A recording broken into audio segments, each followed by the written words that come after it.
Hello again, I'm Dr. Jordan Taylor, the Undergraduate Exercise Science Program Director and Associate Teaching Professor at the University of Kansas. A power clean is a full-body multi-joint exercise in which a barbell is lifted fast and explosively from the floor to a racked position on the front of the shoulders in one continuous movement.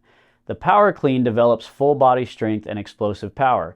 It is great for strengthening muscles involved in hip extension, knee extension, and ankle plantar flexion.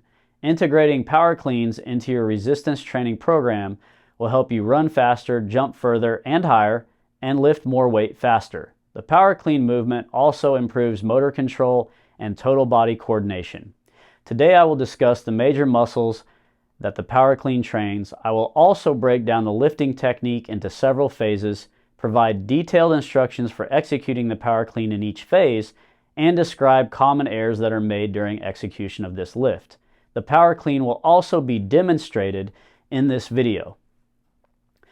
Major lower body muscles involved in executing the power clean include the gluteus maximus, semimembranosus, semitendinosus, biceps femoris, vastus lateralis, vastus intermedius, vastus medialis, rectus femoris, soleus, and gastrocnemius. The major upper body muscles that are used during the lift include the trapezius and deltoids. Now let's examine power clean technique in different phases of the lift. Although the lift can be explained and shown in phases, remember that the upward movement of the bar occurs in one continuous motion from the floor to the racked position on the front of the shoulders, without any interruption. Beginning position. Stand with the feet placed between hip and shoulder width apart, with the toes pointed slightly outward. Squat down with the hips lower than the shoulders and grasp the bar with a closed pronated grip. Position the hands on the bar slightly wider than shoulder width apart outside of the knees with the elbows fully extended. Place the feet flat on the floor and position the bar approximately 1 inch in front of the shins and over the balls of the feet. Position the body with the back flat or slightly arched, trapezius relaxed and slightly stretched, chest held up and out, shoulder blades retracted, head in line with the spine or slightly hyperextended, shoulders over or slightly in front of the bar, and eyes focused straight ahead or slightly upward. Upward movement phase, the first pull. Lift the bar off the floor by forcefully extending the hips and knees. Keep the torso to floor angle constant. Do not let the hips rise before the shoulders. Maintain a flat back position. Keep the elbows fully extended, the head neutral in relation to the spine, and the shoulders over or slightly ahead of the bar. As the bar is raised, keep it as close to the shins as possible. Upward movement phase, the transition or scoop. As the bar rises just above the knees, thrust the hips forward and slightly reflex the knees to move the thighs against and the knees under the bar. Keep the back flat or slightly arched, the elbows fully extended and pointing out to the sides, and the head in line with the spine. Upward movement phase, the second pull. Forcefully and quickly extend the hips and knees and plantar flex the ankles. Keep the bar near to or in contact with the front of the thighs. Maintain the bar as close to the body as possible. Keep the back flat, the elbows pointing out to the sides, and the head in line with the spine. Keep the shoulders over the bar and the elbows extended as long as possible. When the lower body joints reach full extension, rapidly shrug the shoulders upward, but do not allow the elbows to flex yet. As the shoulders reach their highest elevation, flex the elbows to begin pulling the body under the bar. Because of the explosive nature of this phase, the torso will be erect or slightly hyperextended, the head will be tilted slightly back, and the feet may lose contact with the floor. Upward movement phase, the catch. After the lower body has fully extended and the bar reaches near maximal height, pull the body under the bar and rotate the arms around and under the bar. Simultaneously, the hips and knees flex into a quarter squat position. Once the arms are under the bar, lift the elbows to position the upper arms parallel to the floor. Rack the bar across the front of the clavicles and anterior deltoids, which is the front part of the shoulders. The bar should be caught at the anterior deltoids and clavicles with the head facing forward, neck neutral or slightly hyperextended, wrists hyperextended, elbows fully flexed, upper arms parallel to the floor, back flat or slightly arched, knees and hips slightly flexed to absorb the impact of the weight, feet flat on the floor and the body's weight over the middle of the feet. Stand up by extending the hips and knees to a fully erect position. Downward movement phase. Lower the bar to the thighs by gradually reducing the muscular tension of the arms to allow a controlled descent. Simultaneously flex the hips and knees to cushion the impact of the bar on the thighs. Squat down with the elbows fully extended until the bar touches the floor. So what are the common errors that are made during execution of the power clean? These include allowing the hips to rise before the shoulders, allowing the upper back to round, especially during the first pull of the bar from the floor, extending the knees faster than the hips, before the hips, or both, not keeping the bar close to the body throughout the lift, or using a reverse curl movement with the arms to move the bar into the catch position. All right, so I'm here with Leo Aplotnik today. He's a current KU exercise science student and a USAW level 1 weightlifting coach. He's also an NASM certified personal trainer. He loves doing Olympic lifting. I even had him in a class last semester where he did a project on it. So this is right in his wheelhouse. He loves this stuff. And how often a week do you do it, just out of curiosity? It depends on the phase of training I'm in. Right. It could vary from 4 times a week to even 10 times a week if I'm training twice a day. And it's always the first thing in my session. Yep. Specifically for beginner weightlifters, it's a very complex, heavy mind loaded kind of exercise. So getting it out at the beginning and getting it out of the way, right, so that they have full focus is the most important thing. And then as you become more experienced, that's when you can kind of put it after like your squats or your deadlifts or whatever. But yeah, it just depends on the phase of training I'm in, but I do it literally every time I'm in the gym. Yeah, and I would say he made a very important point. For most people, when you program this into a single workout session, you want to do any type of Olympic lifting, these full body multi-joint exercises, you want to do them first, right? You don't want to be in a fatigued state trying to do this. So if you're doing a lower body workout day and you've done squats and lunges and leg extensions, hamstring curls, calf raises, and then you try to do power cleans at the end, it's going to be very difficult. And you kind of almost risk injury at that point too. So program these first, right? All right, so let's talk about, with the power clean, this beginning position, right? So you're going to approach the bar.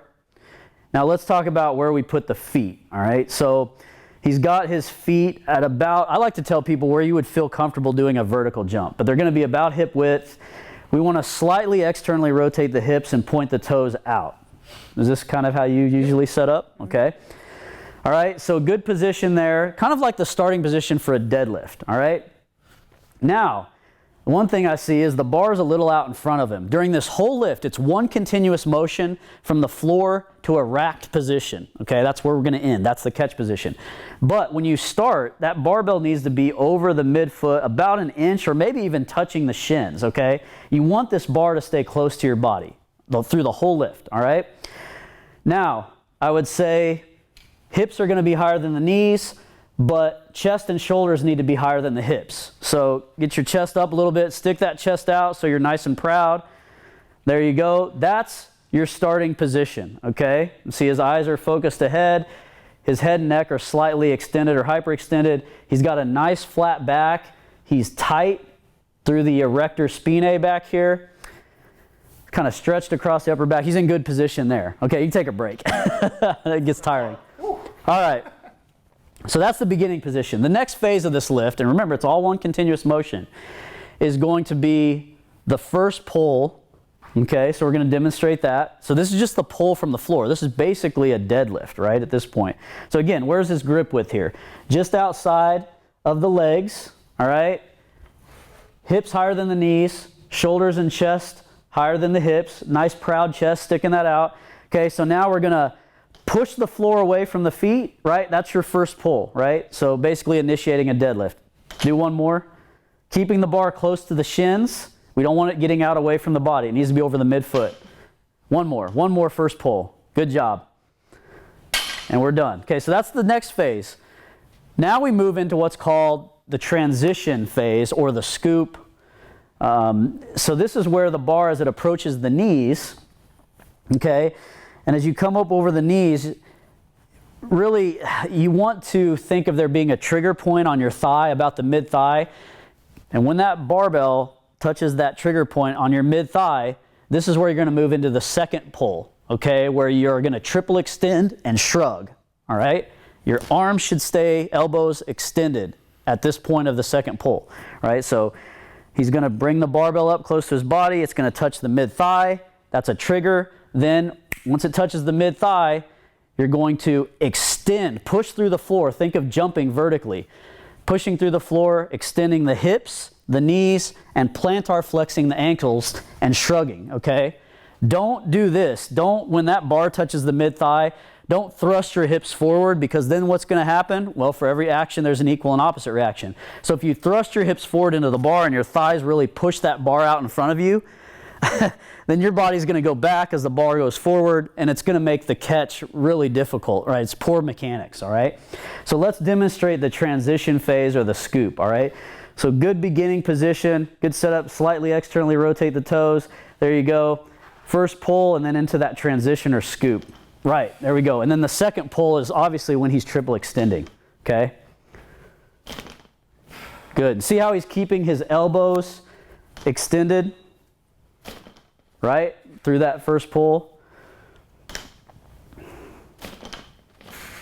He's slightly flexing him, but that's because he knows that his body is programmed, right? His neuromuscular system, it knows the next phase of the lift, which is to drop under the bar, catch it on the anterior delt, the meat of the shoulder and the upper chest, and punch the elbows up towards the ceiling, okay?